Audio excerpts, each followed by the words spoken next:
Hello class 9th students. आज हम लोग आपके नागरिक शास्त्र का पहला चैप्टर है उसको स्टार्ट करने जाएंगे। चैप्टर का नाम है समकालीन विश्व में लोकतंत्र। ठीक है, इस पर परिचय देखते हैं क्या है।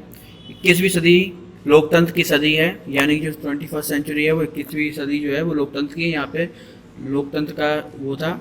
विश्व में अधिकांश देश लोकतंत्र के पथ पर अग्रसर हैं। पिछले 100 सालों में विश्व के अधिकांश देशों में लोकतंत्र का प्रसार हुआ है।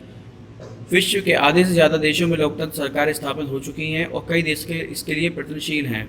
लोकतंत्र का विकास विश्व में आसानी से नहीं हुआ, इसके पीछे कई देशों में के लिए संघर्ष की लंबी यात्राएं हैं। आज भी लोकतंत्र को संक्रमण काल से गुजरना पड़ रहा है। जिन देशों में लोकतंत्र स्थापित चुका वहाँ भी यह डर हमेशा बना हुआ है कि कब यह संकट बादलों से घिर जाएगा। इन बाधाओं के रहते हुए विश्व में अधिकांश लोगों ने लोकतंत्र के प्रति आस्था बढ़ती जा रही है।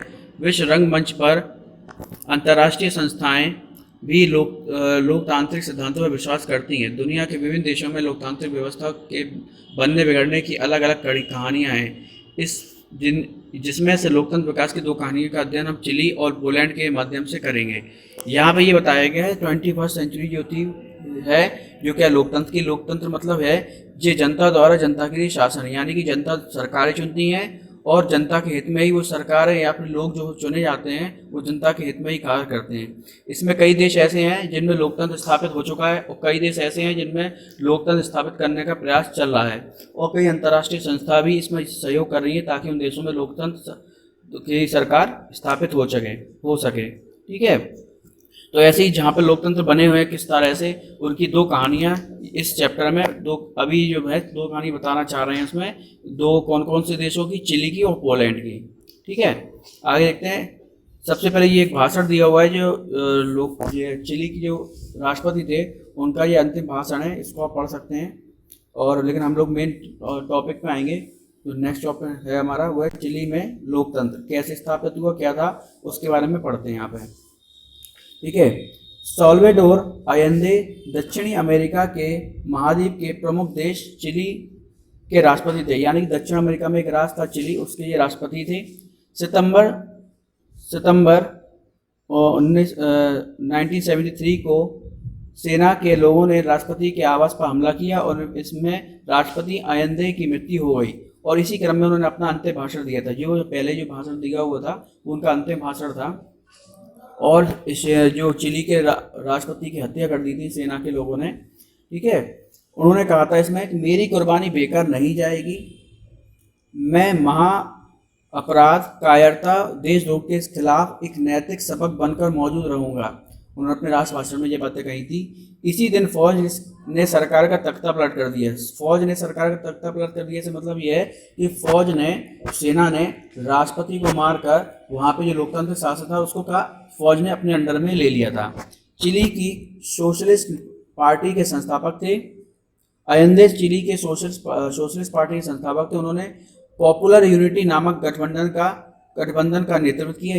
और ये यानी कि जो गठबंधन से मतलब है जिसमें कई अलग अलग संस्थाएं मिलकर एक काम करने के लिए एकजुट होती हैं। ठीक है, सन 1970 में राष्ट्रपति चुने जाने के बाद से अयेंदे ने मजदूरों, गरीबों को लाभ पहुंचाने वाले कार्यक्रमों को शुरू किया। यानी कि 1970 में ये राष्ट्रपति बने थे अयेंदे, तभी से उन्होंने गरीबों को लाभ पहुंचाने के लिए अपना कार्यक्रम शुरू कर दिया था।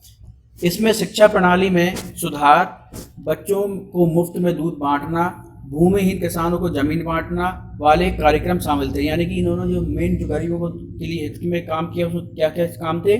सबसे पहले शिक्षा में सुधार, बच्चों के लिए दूध और जिनके पास भूमि नहीं है किसानों के पास उनको भूमि दान की, ये जमीन बांटी। इनका राजनीतिक गठबंधन विदेशी कंपनियों द्वारा देश के तांबे जैसी प्राकृतिक संपदा को बाहर ले जाने के खिलाफ था। यानी कि ये नहीं चाहते थे, जो इनका राजनीतिक गठबंधन था यानी कि अलग अलग जो पार्टीज थी, संगठन थे, उस पर मिलकर इनकी सरकार जो बनी थी वो नहीं चाहती कि देश में जो तांबा जैसी प्राकृतिक संपदा है वो बाहर जाए, इसके खिलाफ थे वो। इसके अंतर्गत राजनीतिक पार्टियां इनकी नीतियों का विरोध कर रही थी। इसके साथ इनका विरोध देश में चर्च, जमींदार वर्ग और अमीर लोग भी कर रहे थे। इसके अलावा जो ये काम कर रहे थे इसका जो विरोध थे वो अमीर लोग पार्टियां कर रही थी। अमीर लोग जो जमींदार थे, चर्च लोग थे, ये लोग इसका विरोध कर रहे थे। इसके साथ कुछ राजनीतिक पार्टियां भी थी, वो भी इसकी सरकार का विरोध कर रही थी। उसमें सैनिक तख्तापलट कैसे हुआ उसके बारे में आगे पढ़ते हैं। ठीक है। 11 सितंबर 1973 को नौसेना ने एक समूह ने बंदरगाह पर कब्जा करके तत्कालीन राष्ट्रपति को गिरफ्तार किया। ये बात कर रहे हैं हम लोग चिली देश की। वहाँ पर क्या किया, 11 सितंबर को उन्होंने क्या किया, बंदरगाह पे कब्जा करके राष्ट्रपति को गिरफ्तार कर लिया, वहाँ के रक्षा मंत्री को गिरफ्तार कर लिया। इसके पश्चात सेना के अधिकारियों ने रेडियो के माध्यम से आइंदे को राष्ट्रपति पद से इस्तीफा देने को कहा। यानी कि उसके बाद उन्होंने रेडियो पर कहा कि वहाँ के जो राष्ट्रपति तत्कालीन राष्ट्रपति थे आइंदे, उनको कहा कि आप इस्तीफा दे दें, परंतु राष्ट्रपति ने देश से बाहर जाने तथा इस्तीफा देने से मना कर दिया। जब वहाँ के राष्ट्रपति ने ये मना कर दिया तो उन्होंने क्या किया, सेना के अधिकारियों ने क्या किया, बाद निवास को घेर कर उस पर बम बरसाने लगे। इसी क्रम में अयोध्या की मृत्यु हो गई और उन्होंने उन्हीं के निवास पर ही बम बरसाकर उस क्षेत्र को नष्ट कर दिया और वहीं पर उनकी राष्ट्रपति की मृत्यु हो गई। 11 सितंबर को ही राष्ट्रपति अयोध्या की हत्या तथा सैनिकों द्वारा सत्ता हाथ लेने की घटना को ही सैनिक तख्तापलट कहा जाता है। इस विद्रोह की अगुवाई जनरल अगस्तो पेनोशे ने की। चूंकि अमेरिका की सरकार भी अयोध्या के शासन से नाखुश थी तथा तख्तापलट करने वालों की सहायता की। यानी कि इसमें जो चिली देश में जो सबसे ज़्यादा जो सैनिक तख्तापलट हुआ, इसमें मदद किसने की, अमेरिका ने, सरकार ने की। क्योंकि ये भी अयोध्या की सरकार से खुश नहीं थे। इसके बाद हम बात करते हैं इस सैन्य तख्तापलट के पश्चात पेनोशे चिली के राष्ट्रपति बने। जो वहाँ के जिन्होंने हमला किया हुआ था, वहाँ के जनरल अगस्तो थे, उन्होंने क्या किया, राष्ट्रपति बने। उन्होंने अगले 17 सालों तक शासन किया। उन्होंने कितने सालों तक शासन किया, 17 सालों तक उन्होंने शासन किया। पेनोशे की सरकार ने अयोध्या के समर्थकों, लोकतंत्र की मांग करने वाले नागरिकों का घोर दमन किया। यानी कि जो भी लोकतंत्र की मांग कर रहे थे तो वो उनका क्या किया, उन लोगों को प्रताड़ित किया, उनका दमन किया, उनको मारा, उनकी हत्याएं की। इनमें चिली के वायुसेना के प्रमुख जनरल अल्बर्टो बेशेले तथा अन्य सेना के अधिकारी सम्मिलित थे। यानी कि कुछ सेना के लोग भी थे जो उसके खिलाफ थे, कि उन्होंने जो तख्तापलट किया उसके खिलाफ थे। तो उन्होंने क्या किया, उन सैनिक अधिकारियों ने और तख्तापलट से सम्मिलित होने से मना कर दिया था। इसके बाद उन्होंने बेशेले की बेटी, बेशेले कौन थे, चिली की वायुसेना के प्रमुख थे, बेशेले की बेटी और पत्नी को भी जेल में डालकर बहुत प्रताड़ित किया। इसके अतिरिक्त सेना ने 3000 से ज़्यादा लोगों को मौत के घाट उतार दिया। 3000 से ज़्यादा लोगों को उन्होंने मारा। चिली अब ये तो थी 17 सालों तक किसका शासन रहा, सेना का शासन रहा चिली में। अब दोबारा लोकतंत्र की वापसी कैसे हुई वो देखते हैं। चिली के सैनिक तानाशाह पेनोशे ने सन 1988 में अपनी सत्ता बनाए रखने के लिए जनमत संग्रह करने का निर्णय किया। जनमत संग्रह क्या होता है, इसमें क्या होता है, जैसे हम लोग चुनाव करते हैं ना, जनमत संग्रह में क्या होता है, इसमें लोगों से पूछा जाता है कि आप किस चीज़ को चाहते हैं, आप लोकतंत्र को चाहते हैं या फिर जो शासन चल रहा है उसी शासन को चाहते हैं। ठीक है। उन्हें विश्वास था कि लिए उनके शासन को जारी रखने के पक्ष में मतदान करेंगे। लेकिन चिली के लोगों ने अपनी लोकतांत्रिक परंपरा को नहीं भुलाया था और उन्होंने अपनी भारी बहुमत से पेनोशे की सत्ता को ठुकरा दिया। इसके परिणाम स्वरूप पेनोशे की राजनीतिक सत्ता और फिर सैनिक सत्ता भी चली गई। जनमत संग्रह करवा के वहाँ के लोगों ने क्या किया, इनके शासन को ठुकरा दिया और उनकी सत्ता चली गई, सैनिक सत्ता जो थी चली गई। इसके बाद हालांकि बाद में कई जांच पता चला कि पेनोशे सरकार केवल क्रूर नहीं थी बल्कि उसमें भ्रष्टाचार भी था। बाद में जो जांच की गई तो उसमें पता चला कि वो क्रूर तो थी, साथ में कैसी थी, भ्रष्टाचारी भी थी। वर्ष 2006 में मिशेल बेशेले चिली के राष्ट्रपति बने। जो जनरल बेशेले की लड़की समाजवादी रुझान वाली मिसाल की डॉक्टर है, मिसाल एक डॉक्टर है और तालिनी अमेरिका के रक्षा मंत्री के पद पर आने वाली पहली महिला थी।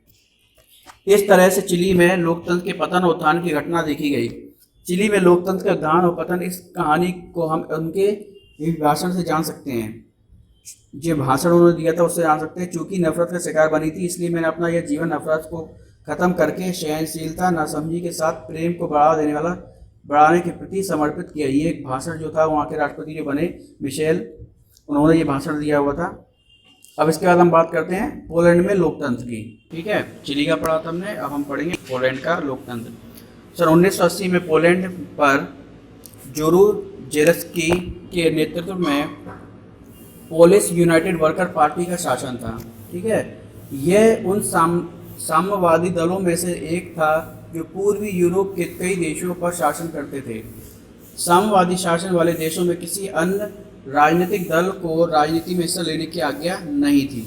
लोग साम्यवाद शासन या दल के पदाधिकारियों का चुनाव स्वयं इच्छा से नहीं कर सकते थे। पोलैंड की सरकार सोवियत संघ जैसे बड़े साम्यवाद देश का समर्थन हासिल था और वही इस पर नियंत्रण करता था। अब यहाँ पे पूरा ये साम्यवाद एक वर्ड आया है बहुत कई बार। साम्यवाद से मतलब ऐसा था जो लोग ऐसी नीति चाहते थे इसमें सभी लोग सामान्य रूप से हों, यानी कोई वर्ग ना हो, कुछ ना हो। और ये जो अपनी संपत्तियाँ होती हैं ना, निजी संपत्ति, इसका विरोध करते थे। ये चाहते थे सभी की संपत्ति सभी को योगदान करे। ये चाहते थे कि जितनी भी संप्रदा जो बने उस पर सभी का हक बराबर से। तो ऐसे दल जो कहलाते थे वो कहते थे साम्यवाद कहलाते थे। अब यहाँ पे करते हैं आगे बात मजदूर आंदोलन और लोकतंत्र, इससे कैसे स्थापित हुआ देखते हैं। मजदूरों ने एक क्रेन चालक महिला को गलत ढंग से नौकरी से निकालने जाने के खिलाफ हड़ताल शुरू की। मजदूरों जो आंदोलन था वो कहाँ से स्टार्ट हुआ था? वो यहाँ से स्टार्ट हुआ था। वहाँ पे एक मजदूर ने, एक ट्रेन चालक जो महिला थी उसको गलत ढंग से लोगों ने वहाँ के मालिक ने हटा दिया था। तो इस क्रम में 14 अगस्त 1980 में गंडास्कर शहर स्थित लेनिन जहाज कारखाना के मजदूरों ने हड़ताल की। इस जो कारखाना था लेनिन जहाज कारखाना, यहाँ के मजदूरों ने हड़ताल की। इनकी मांगें थी कि महिला को काम पर फिर से वापस लिया जाए, पर सरकार इस पर कोई प्रभाव नहीं पड़ा। इन लोगों ने हड़ताल की कि इस महिला को दोबारा वापस रखा है, लेकिन सरकार ने इस पर ध्यान नहीं दिया। हड़ताल जारी रही। इसी वक्त लेक वालेशा पूर्व कर्मी जिसने पहले काम से निकाला गया था, इसी क्रम में ये हड़ताल चल रही थी, इसमें एक कर्मी और था जिसको निकाल दिया गया था। एक इलेक्ट्रीशियन हड़ताली कर्मचारी की मत आ गया और तुरंत ही यह कर्मचारियों का नेता बन गया। अब क्या हुआ, इसी बीच में जिसको पहले निकाला था, इलेक्ट्रीशियन था, इसको निकाला था, वो इस दल में आ गया और इन कर्मचारियों का नेता बन गया। मजदूरी की संख्या पूरे शहर में फैल गई और स्वतंत्र मजदूर संघ बनाने की मांग हुई।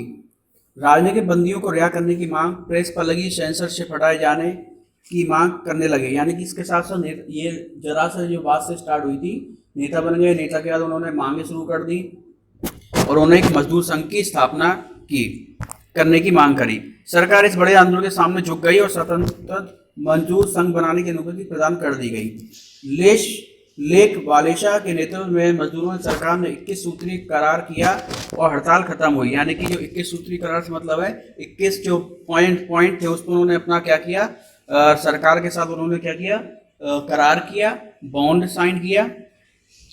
गंडास्कर गंती के पश्चात एक नया मजदूर संघ सोलिडरनोस्क बना। अंग्रेजी में सोलिडेरिटी कहा जाता है इसको। ये साम्यवाद देश में पहला मजदूर संघ बना, यानी कि पहला एक संघ बना जो किसी मजदूर संघ बना जो साम्यवाद देश में बना। इस वर्ष के अंदर ही सोलिडेरिटी का विस्तार पूरे देश में हो गया। इसकी सदस्य संख्या 1 करोड़ से करीब पहुंच गई। सरकार के कुप्रबंधन और भ्रष्टाचार की व्यापकता की कहानियां लोगों के सामने आने लगी। दिसंबर 1981 में सरकार ने परेशान होकर मार्शल लॉ घोषित किया। मार्शल लॉ भी ऐसा लॉ है जिसमें जैसे कि हमारे यहाँ कहते हैं राष्ट्रपति शासन, या इसी तरह से मार्शल लॉ लगा दिया गया यहाँ पे। इसके साथ ही सोलिडेरिटी के हजारों सदस्यों को जेल में डाल दिया गया। संगठन बनाने वाले अधिकारी को छीन लिया गया, संगठन बनाने के अधिकार को छीन लिया गया। अभिव्यक्ति की आज़ादी को फिर से छीन लिया गया। 1988 में फिर से सरकार ने ले वालेश के साथ समझौता कर वार्ता कर एक चक्र चलाया और 1989 में एक समझौता हुआ जिसके स्वतंत्र चुनाव कराने की मांग मान ली गई। यानी कि इसका क्या हुआ, जब बहुत ज़्यादा बात बढ़ गई तब उन्होंने जो वहाँ के नेता था मजदूरों का, उससे बात की और उन्होंने कहा स्वतंत्र एक चुनाव कराने की मांग की।